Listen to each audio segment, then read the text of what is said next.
नमस्कार सर. नमस्कार. आता आपण तुमच्या डाळिंबाच्या प्लॉट मध्ये येतं. किती झाड आहेत तुमच्या इथे सगळे? आता इथं आपले 350 झाड आहे. कधी पकडला बाग? 12 फेब्रुवारीला आपण प्लॉट पकडलेला आहे. कोणती व्हरायटी?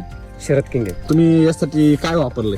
एसटी वैदिकचं सर्व वापरलेलं आहे. किती बेसल डोस दिले आतापर्यंत? आता हे झाड लावल्यापासून आता 16.5 महिन्याचा प्लॉट आहे. टोटल 5 डोस गेलेले आहे. हो. सुरुवातीला आपण काय केलं, हो. प्लांटेशन केलं त्यावेळेस एक 6 बॅग कृषी अमृत RNPH ची एक पुडा वापरला आणि SSM ची एक बॅग वापरली. हा नंतर ते मग दुसऱ्या डोसला थोडं वाढवलं.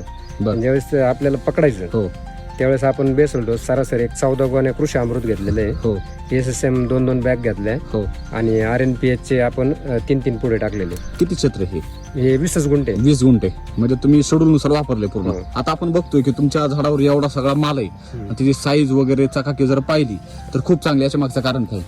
नाही, यासाठी वैदिक आता कोणत्याही शेतकऱ्याने ना डाळिंब करताना नियमाने ऑर्गॅनिक आला, इतर गोष्टी आल्या. बरोबर. त्याच्यापेक्षा यासाठी वैदिकचे डोस जातोय ना, बेसल डोसचा किंवा स्प्रे आपले इन्स्टंट चार्जर वगैरे हो. एकदम बेस्ट काम करतात. आजूबाजूला एवढा पाऊस आहे तुमच्या भागात, परंतु डाग नाही आणखी झाडावर. त्याच्या मागचं काय नाही, कारण? इथं आपल्या या प्लॉट मध्ये ना शोधूनही जो आपण टिपक्या डांबऱ्या म्हणतो ना, हो तो कुठं सापडणार नाही. बर. आजूबाजूला जवळजवळ आता इथं आमच्याकडे जेवढे हार्वेस्टिंग झाली हो. प्रत्येकाच्या प्लॉट मध्ये डाग आहे. आता एकंदरीत माल जर पाहिला तर सगळे कोणते जरी झाड पाहिलं तर सेम कंडिशन आहे. किती माल जाईल आणि किती पैसे होतील? सरासरी 1 कॅरेटच्या आसपास माल निघाला पाहिजे एका झाडावर. एक सरासरी 350 कॅरेट धरायची तरी आज 100 रुपयाच्या आसपास बाजार, तर 2000 रुपये 300 कॅरेट 9-10 लाख रुपये तसंच होतील. 350 झाडात. हो. ओके, धन्यवाद सर.